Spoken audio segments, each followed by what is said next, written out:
Maria de Lourdes Pintacilgo morreu em 2004, com 74 anos de idade.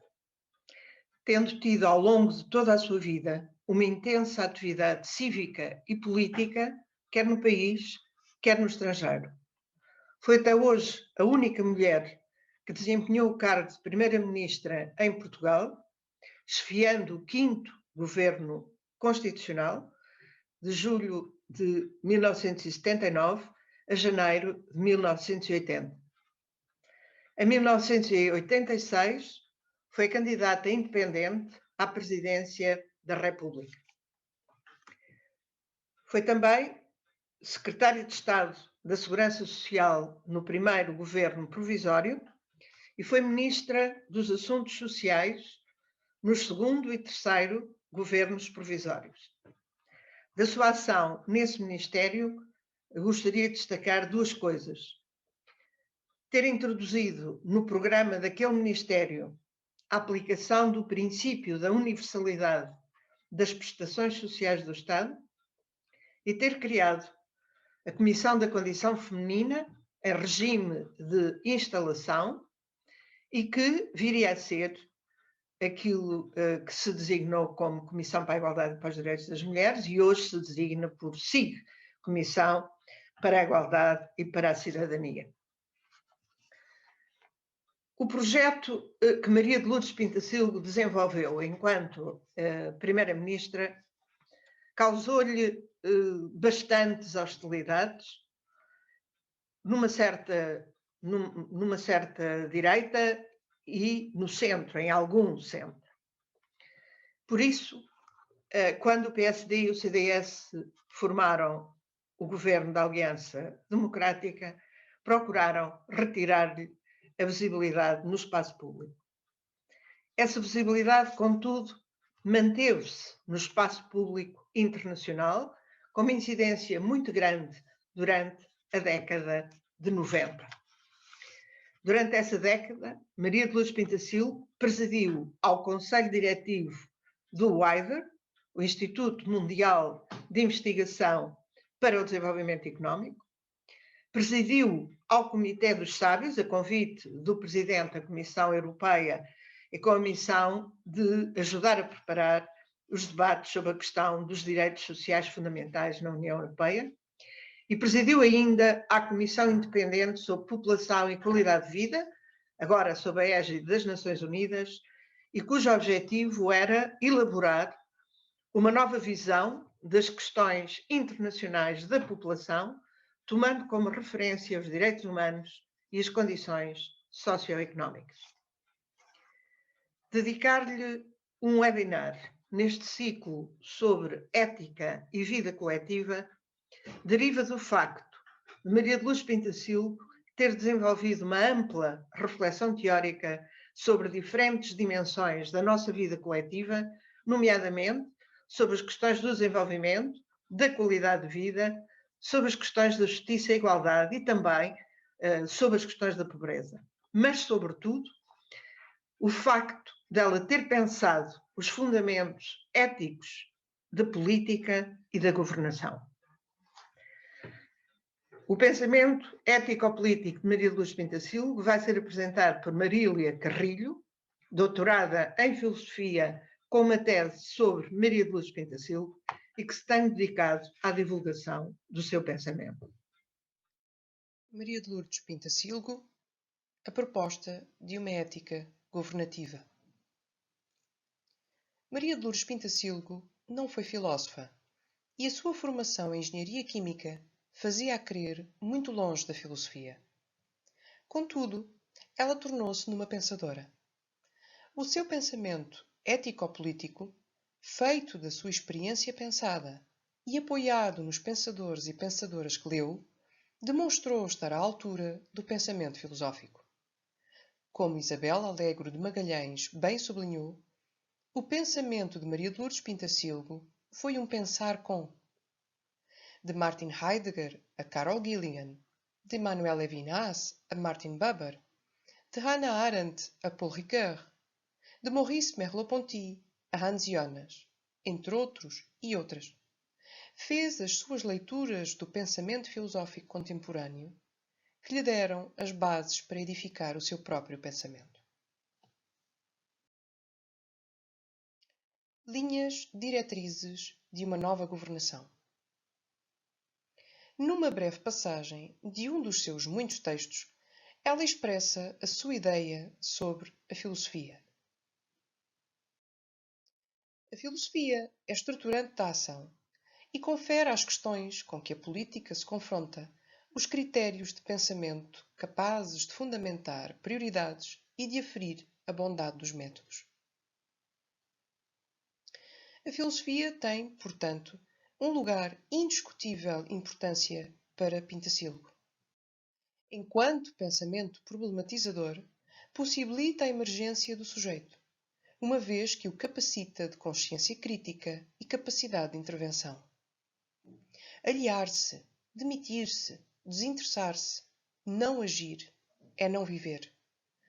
Intervir de forma consciente, tomando a palavra, fazendo-se ouvir e agindo, foi o apelo entusiasmado que Pintacílgo tantas vezes repetiu. Os desafios advêm de um contexto muito particular.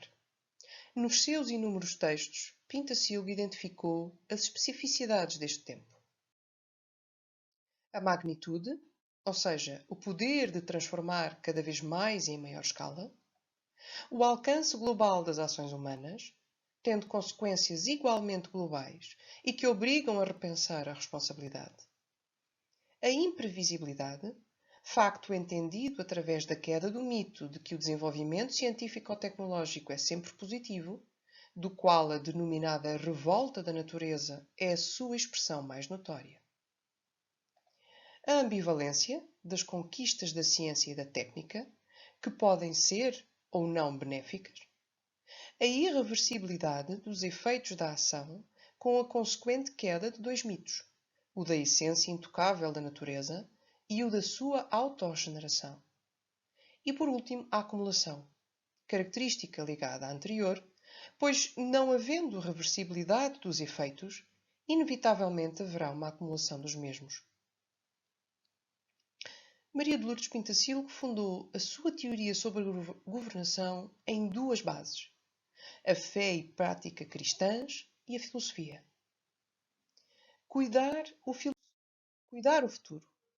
Eis o pressuposto de uma nova governação.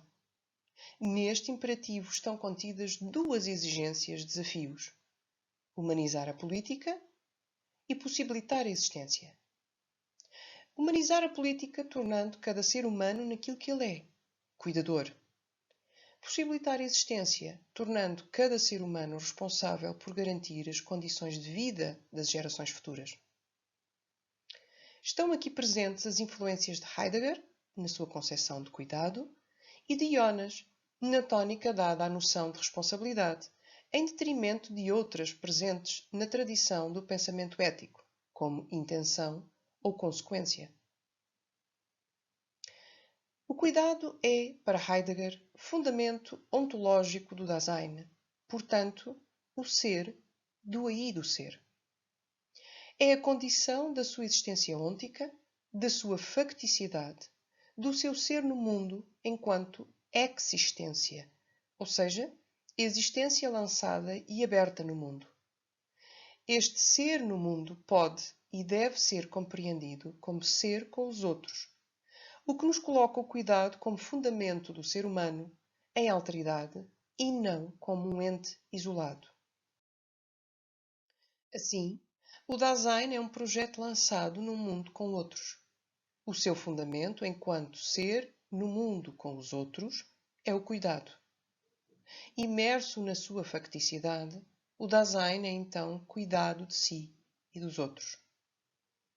Este cuidado é, no entender de Maria de Lourdes Pintacílgo, solicitude, modo de ser que só pode surgir da curiosidade e da atenção para com o outro, num permanente viver em alteridade.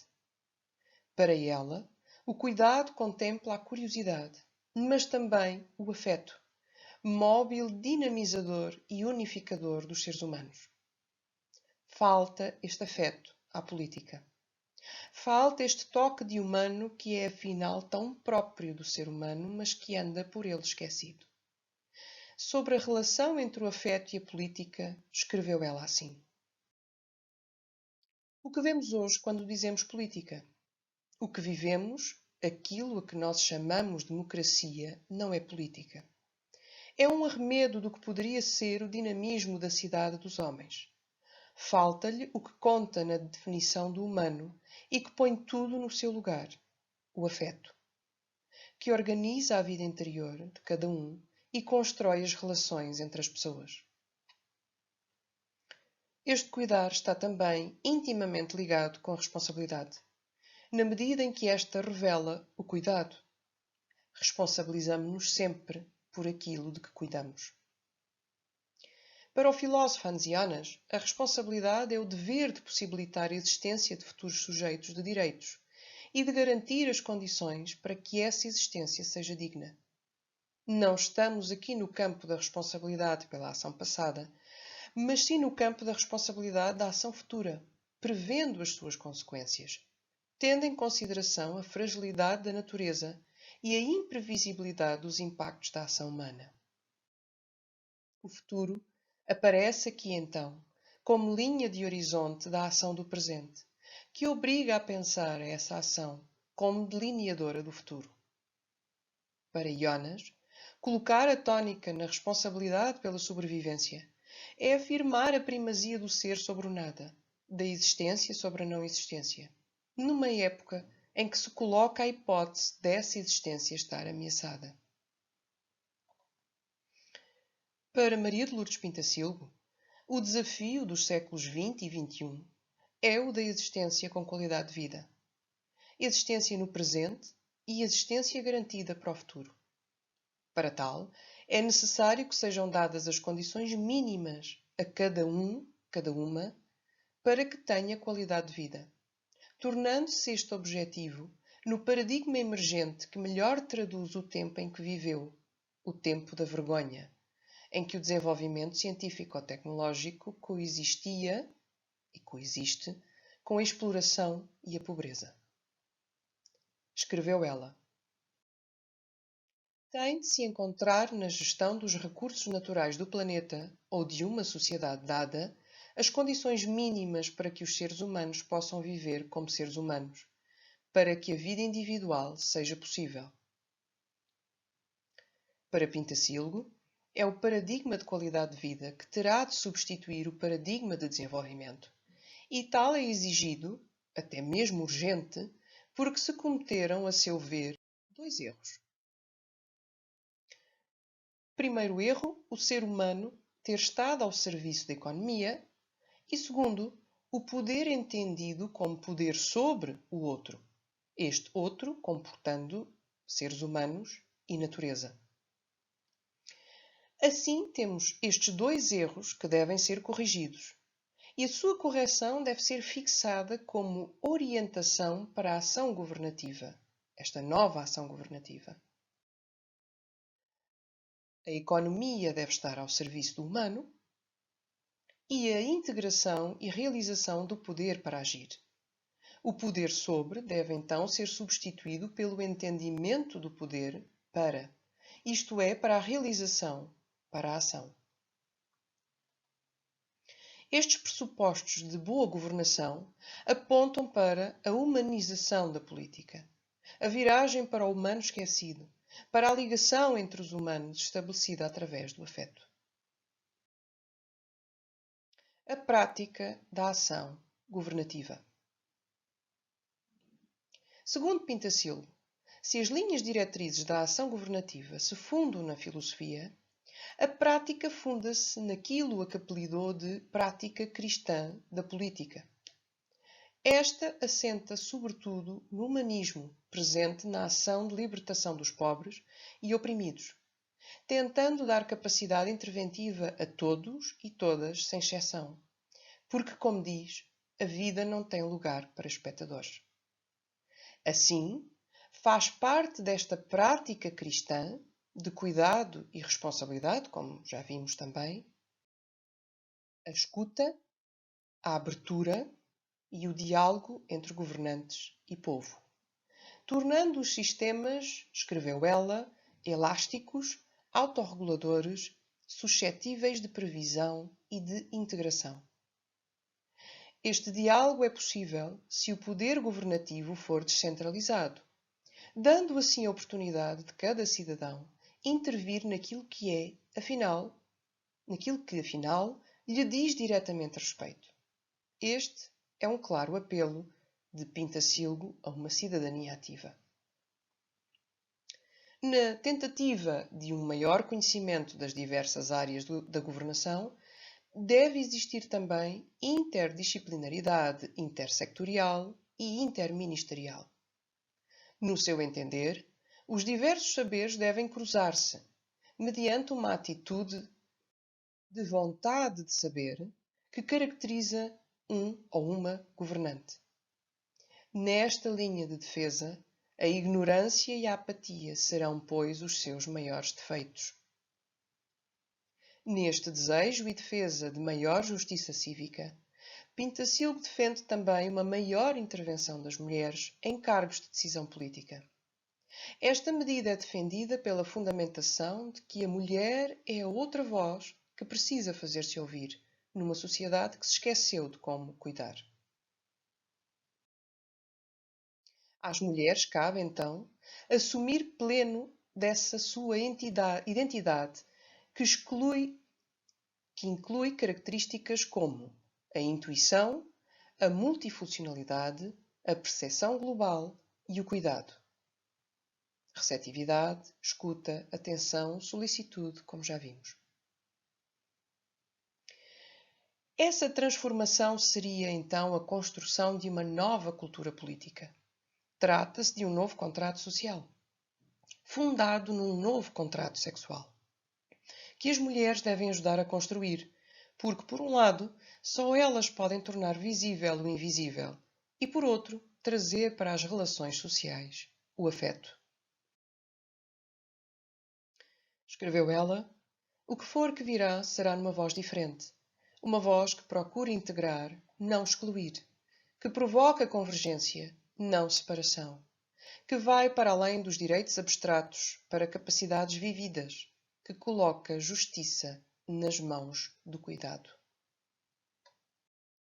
Em suma, a sua ética é holística e consequencialista da responsabilidade e do cuidado. Ao afeto que faz considerar o outro como existente e digno, une-se a responsabilidade como modo de agir, efetivando o cuidado na prática da vida cotidiana. E esse outro que obriga à ação responsável compreende os outros seres humanos e a natureza, num claro apelo ao risco de extinção da vida tal como a conhecemos, como resultado da ação danosa. Pintacilgo faz intervir a filosofia na constituição de uma nova forma de governação através da defesa de duas qualidades éticas que a devem estruturar: a lealdade, entendida como não instrumentalização do outro, e a clareza, ou seja, a restituição da dignidade à comunicação.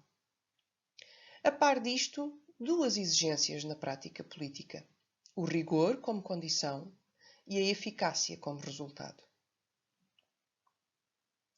A proposta ética de Maria de Lourdes Pintacilgo completa-se, no meu entender, exatamente quando ela define dois princípios éticos. Estes foram apresentados naquele que considero ser um dos seus textos mais ricos do ponto de vista filosófico, a conferência intitulada Ética, Cidadania e Política, que data de 2002. Eis os dois princípios éticos.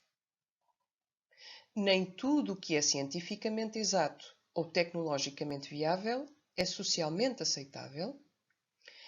E o outro é a pessoa humana a primeira e última finalidade de toda a decisão política. O primeiro atende à regulação como limitação. Perante um evidente progresso científico-tecnológico galopante, deve surgir a crítica acerca das suas consequências. A formulação deste princípio torna-o numa máxima que aponta para a prática e utilização responsáveis da ciência e da tecnologia, que devem ter como pano de fundo a centralidade da pessoa. É, portanto, um princípio que apela diretamente à responsabilidade enquanto prudência. O segundo princípio atende à defesa da centralidade do ser humano na decisão e ação, a par do valor da vida e da sua qualidade. Para tal finalidade, não é alheio o facto de este princípio estar formulado sobre a decisão política. Por outro lado, este princípio é uma máxima sobre o cuidado que a pessoa humana deve merecer. Numa nota mais pessoal, é inquietante constatar a atualidade deste pensamento, por um lado, por aquilo que hoje percebemos que faltou cumprir, mas por outro também pela intemporalidade dos desafios deste viver em comum.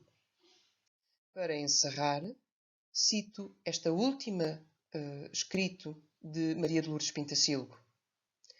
Porque a felicidade de um governo está no seu dinamismo, na certeza de que está a descobrir e a percorrer caminhos que podem contribuir para a felicidade daqueles que lhe cabe servir.